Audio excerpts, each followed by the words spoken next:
In June of 1974, in a quiet palace in Riyadh, far from cameras, far from the United Nations, far from the noise of democracy and headlines, a deal was made that would shape the next half-century of human history. A deal so powerful that it replaced gold without firing a shot. A deal that allowed one nation to buy the world with paper. And most people alive today have never even heard of it. There were no parades, no speeches, no signatures on a historic lawn, just a cold calculation. The United States would guarantee the survival of the Saudi monarchy, weapons, military protection, intelligence, regime security. In exchange, Saudi Arabia would ensure that every barrel of oil it sold would be priced only in US dollars. That moment was the birth of the petrodollar system, the invisible architecture of modern global power. And in 2026, that system is starting to fracture. To understand how unnatural this system really is, you have to go back to 1971, when the dollar should have collapsed. For 25 years after World War II, the world ran on the Bretton Woods system, where the US dollar was tied to gold at $35 an ounce, and every other currency was tied to the dollar, which meant the entire financial system rested on one promise: America had the gold. But America didn't. The Vietnam War, welfare expansion, and global military spending drained U.S. gold reserves so fast that foreign governments began lining up to redeem dollars for metal. And by August 1971, President Nixon faced a brutal reality. If the redemptions continued, Fort Knox would be emptied. So he did the unthinkable. He closed the gold window. The dollar was now backed by nothing. In any previous century, that would have triggered a currency collapse, hyperinflation, and loss of reserve status. But instead, the dollar became stronger. Why? Because oil replaced gold. In 1973, the OPEC oil embargo proved something terrifying. Modern civilization runs on energy, and energy runs on oil. Factories, transportation, food production, military logistics, electricity generation, all of it depended on crude. And the United States realized something strategic beyond measure. If you control the currency oil is priced in, you don't need gold. You control demand for your money. So Washington struck its bargain with Riyadh. From that point forward, any country that wanted oil, which meant every industrial nation on Earth, first had to acquire dollars. This created a permanent global demand for U.S. currency that had nothing to do with trade balance, productivity, or discipline. It was energy-backed demand. This allowed America to do something no empire in history had ever achieved. It could print money, buy real goods, export the inflation overseas, and then watch those same dollars flow back into U.S. Treasury bonds as oil nations invested their surpluses. This was called petrodollar recycling. It was not a financial system. It was a perpetual motion machine. The petrodollar survived not because it was fair, but because it was efficient. One currency, one pricing system, one settlement network. Even countries that distrusted Washington used the dollar because everyone else did. But the real secret was psychological. The dollar felt politically neutral. Yes, America had power, but the system didn't feel like a weapon.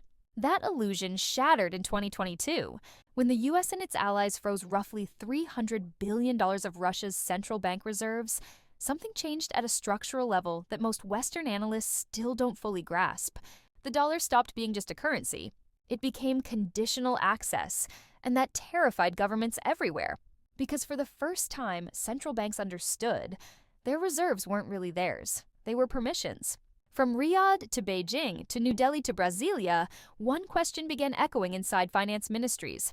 If our savings can be deleted with a political decision, why are we using this system? That question is the beginning of the end of any reserve currency. Not collapse, not crisis.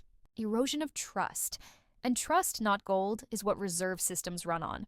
Meanwhile, something else was happening. U.S. debt past $35 trillion interest costs exploded. And the foreign buyers who once recycled petrodollars into treasuries began slowing their purchases. The engine that funded American deficits for 50 years started sputtering. Empires don't fall to one challenger, they fall to fragmentation. What's replacing the petrodollar is not a single currency, but a mosaic of alternatives. The petro-yuan.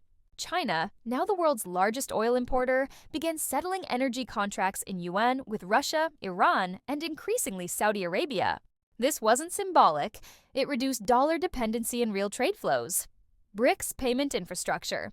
BRICS plus nations are building systems that bypass SWIFT and Western banks entirely, using local currency swaps and digital settlement rails. This is financial plumbing without New York or London in the middle. Gold reserves surge. Central banks are buying gold at the fastest pace in decades, not because they expect a gold standard, but because gold carries no sanctions risk, digital sovereignty. CBDCs allow nations to trade bilaterally without needing the dollar as an intermediary, creating a web of direct financial links that weakens the dollar's monopoly role. None of these kill the dollar alone. Together, they reduce its necessity.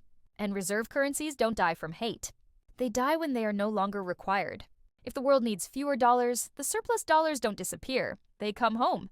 For decades, America exported inflation abroad because global demand absorbed its monetary expansion. In a multipolar system, that absorption weakens. That means higher structural inflation, higher interest rates to attract capital, more expensive imports, harder financing for deficits. The petrodollar gave the U.S. extraordinary privilege, the ability to run deficits without immediate consequence. That privilege is shrinking. The dollar will not vanish. But its monopoly era is ending. We are moving from a unipolar currency world to a multipolar settlement world. More currencies, more bilateral trade. More fragmentation, more volatility.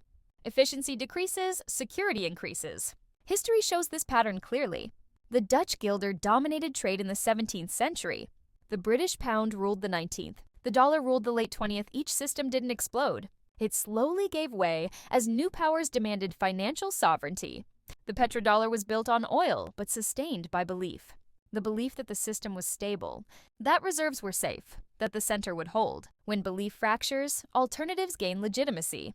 We are witnessing that shift in real time. This is not the end of America. It is the end of unquestioned monetary dominance. And that changes how the world prices risk, power, and stability. The handshake in Riyadh did not end in a ceremony. And it will not end with one either. It is fading quietly through trade agreements, currency swaps, gold purchases, and new payment rails that bypass the old architecture. The petrodollar era defined the world from 1974 to the early 2020s. The next era will not be ruled by one currency, but by many. Messier, more political, less predictable. The question is no longer whether the dollar disappears. The question is whether you are prepared for a world where it no longer stands alone. Because for the first time in 50 years, the foundation of global money is shifting, not with a crash, but with a slow, grinding rebalancing of power. And history shows that when monetary systems change, everything built on top of them changes too.